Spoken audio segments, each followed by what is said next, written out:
హైడ్రా పేరుతో దోపిడీ. జూబ్లీహిల్స్ లో కాంగ్రెస్ కు ఓటేస్తే మీ ఇల్లు కూల్చడానికి లైసెన్స్ ఇచ్చినట్టే. కాంగ్రెస్ అహంకారానికి ఓటుతో బుద్ధి చెప్పాలి, ఓటు వేయకపోతే సంక్షేమ పథకాలను ఆపేస్తామని కాంగ్రెస్ నేతలు బెదిరిస్తున్నారు. జూబ్లీహిల్స్ నుంచే బీఆర్ఎస్ జైత్రయాత్ర, నియోజకవర్గ కార్యకర్తల సమావేశంలో బీఆర్ఎస్ వర్కింగ్ ప్రెసిడెంట్ కేటీఆర్ అంటూ అధికారం ఉందనే అహంకారంతో పేదలను కాంగ్రెస్ ప్రభుత్వం దోచుకుంటుంది. కారు గుర్తు కోటేసి కాంగ్రెస్ సీఎం రేవంత్ రెడ్డి అహంకారాన్ని బొందపెట్టాలి. గణేష్ నిమజ్జనానికి ట్యాంక్ బండ్కు వెళ్లిన సీఎం రేవంత్ ప్రజలు ఏమాత్రం పట్టించుకోలేదు, ప్రభుత్వంలో ప్రజలు డిస్కనెక్ట్ అయ్యారని అదే నిదర్శనం. అదే సమయంలో కేసీఆర్ కు మద్దతుగా కారు గుర్తు కోటేస్తా చల్ దేక్ లేంగే పాట ట్యాంక్ బండ్పై మార్మోగడంతో మళ్ళీ కేసీఆర్ రావడం పక్కా అని తేలిపోయిందని కేటీఆర్ అంటా ఉన్నాడు. సో హైడ్రా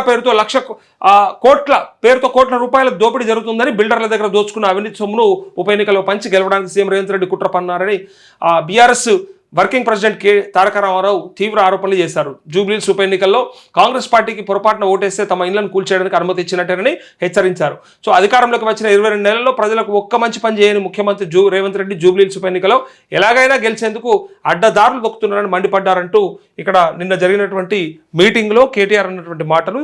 ఒకవేళ మీరు కనుక కాంగ్రెస్కి ఓటేస్తే హైడ్రాతోని మీరు మా ఇల్లు కూలగొట్టుకోవచ్చు అని చెప్పి లైసెన్స్ ఇచ్చినట్టే వాళ్ళకి. ఇక మీరు కావాలంటే ఇక మా ఇల్లు కూల్చేసుకోవచ్చు అనే అవకాశం ఇచ్చినట్టే.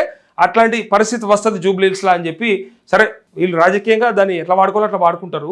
అయితే వాళ్ళ దగ్గర మాత్రం మరి డబ్బులు విపరీతంగా ఉన్నాయి, డబ్బులు పంచి గెలుస్తారు అని చెప్పి డైరెక్ట్గా కేటీఆర్ అంటా ఉన్నాడు. ఇగో సేమ్ అదే గోసా తీరని వ్యధ. రంగారెడ్డి జిల్లా మంచాల మండలం వ్యవసాయ సహకార సంఘం కార్యాలయం వద్ద యూరియా కోసం బారులు తీరిన రైతులంటూ యూరియా కోసం తప్పని తిప్పలు, రోజుల తరబడి క్యూలో రైతులు, సకాలంలో యూరియా అందించడంలో కాంగ్రెస్ ప్రభుత్వం విఫలం. యూరియా కోసం వెళ్లి వస్తూ రోడ్డు ప్రమాదంలో మానుకోట రైతు మృతి, క్యూలో సొమ్మసిల్లుపుతున్న రైతులు. రాష్ట్రంలో ప్రతి చోట ఇదే సీన్ అంటూ రైతుల యూరియా కోసం తీర్చడంలో కాంగ్రెస్ సర్కార్ వైఫల్యం రైతులను అగచాట్లకు గురి చేస్తుంది. ముందు చూపులేని ప్రభుత్వ తీరుతో అన్నదాతలు అష్టకష్టాలు పడుతున్నారు. బస్తా యూరియా కోసం ఇల్లు, పొలాలు, ఇతరుల పనులను వదిలేసి ఆగ్రో సెంటర్ల వద్ద పడిగాపులు పడుతున్నారు. అక్కడి నుంచి కదిలితే యూరియా దక్కదన్న ఆందోళనతో రాత్రులు అక్కడే నిద్రిస్తున్నారు.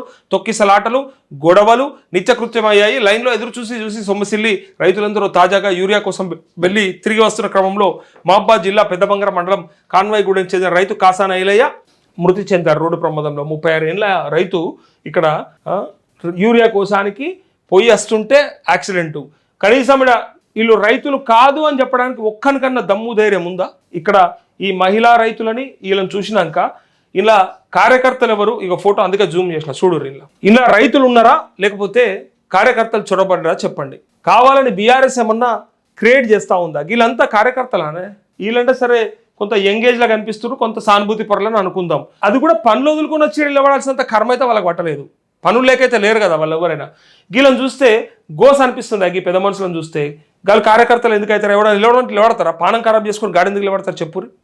ఇగో ఈ మహిళలు, ఈ అవ్వలు, వీళ్ళకి ఏమక్కర చెప్పుండ్రి.